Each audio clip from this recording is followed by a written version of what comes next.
Have you ever wondered why, if there is a good God, why he allows suffering in this world? Today, I'm going to answer that biblically for you.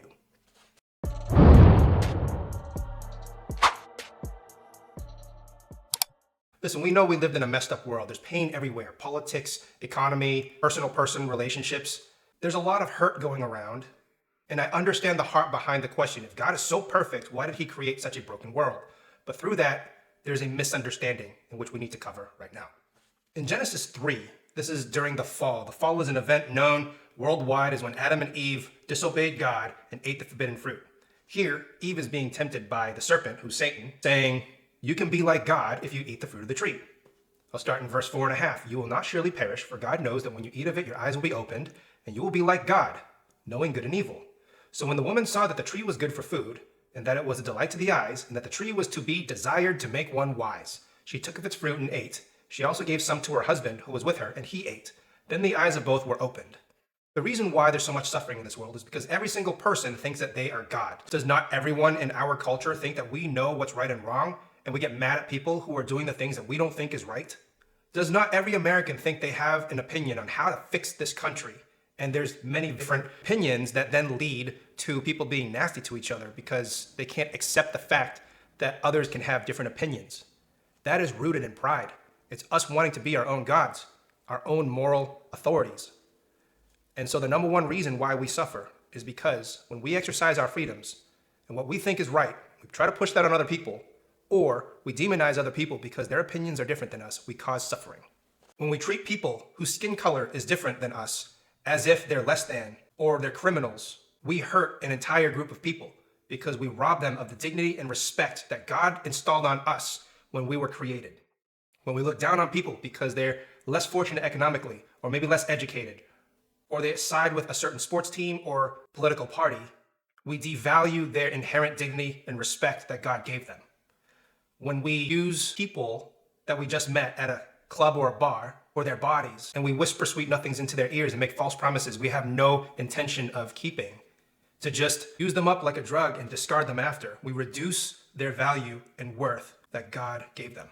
And that causes suffering. That causes people to have anxiety, trust issues, and low self-esteem. That leads to depression, and for some people, it leads to self-deletion. So the real question is, why do you allow suffering? And why do you blame God for your poor decisions? You see, people want to blame God for everything that's wrong in the world. They don't want to take accountability for their own actions.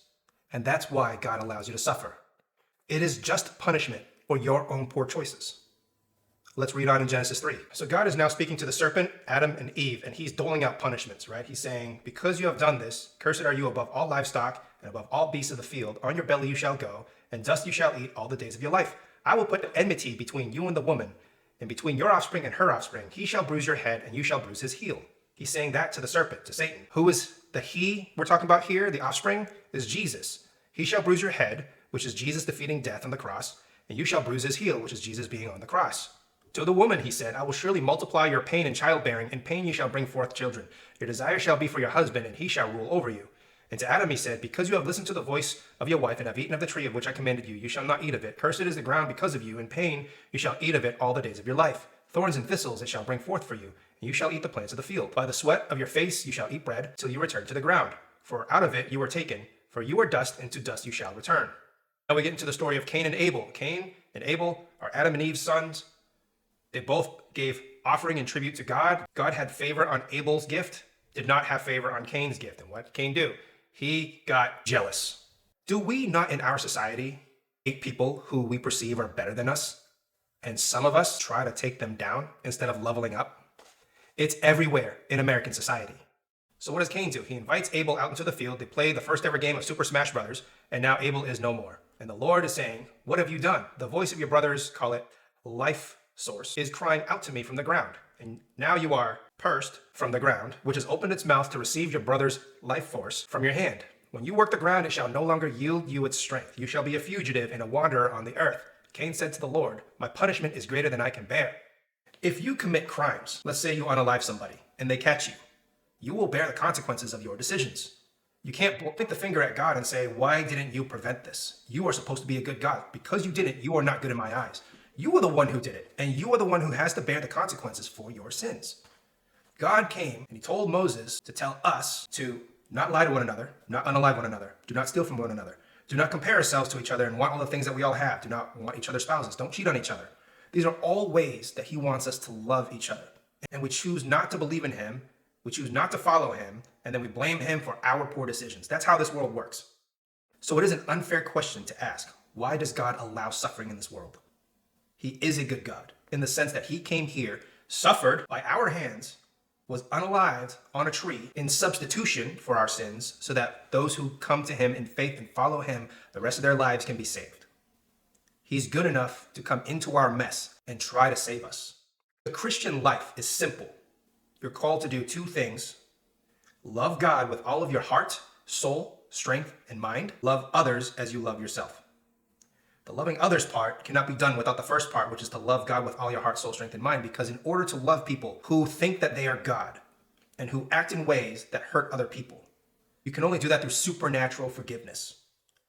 People will complain and say, I don't want to be nice to others because they'll take advantage of my niceness. But if you're rooted in God, you're already fulfilled in him. The goodness that you give out is from a place of lack, but an overflow. You don't need their validation. You can still push out goodness into this world without receiving anything back from them. Let me break down the second commandment, which is to love others as you love yourself. There's three groups of people that you need to love here. You need to love everyone around you. Those are your neighbors, churched or unchurched. You need to love your enemies. Jesus says to love your enemies. It's only through supernatural forgiveness and that you can love the people who hate you. And the third person you need to love is yourself. And the only way that you can even begin to follow Jesus Christ and live in the fullness of his life is if you learn to love yourself. I don't mean that in a conceited way. You see, as people who have endured trauma in this world, we deep down have low self-esteem and low self-confidence, and we have a level of self-loathing that doesn't allow us to accept the goodness of this world. We act like we don't deserve it. And on top of that, we then overcompensate to try to earn love and validation from other people.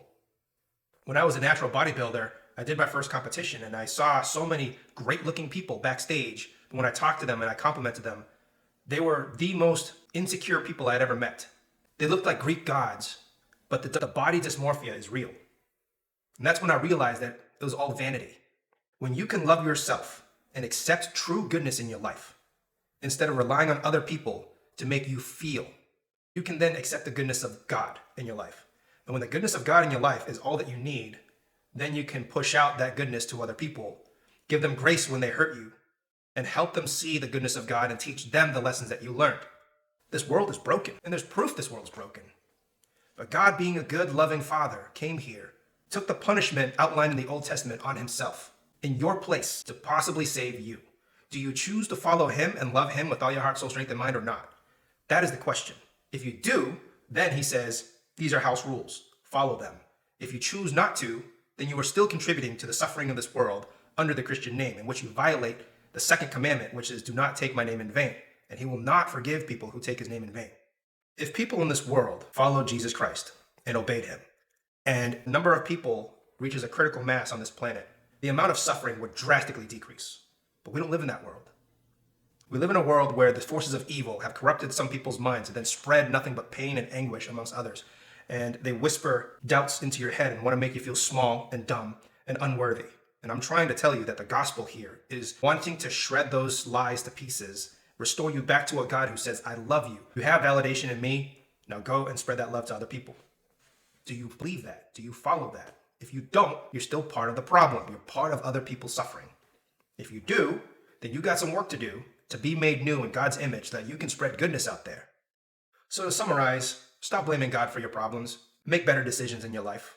And I hope that you do follow God, follow Jesus, and let him teach you a new way to live. That's it. Thank you guys so much for watching. Please like, share, and subscribe. I'll see you in the next video where we talk about, does God really love you?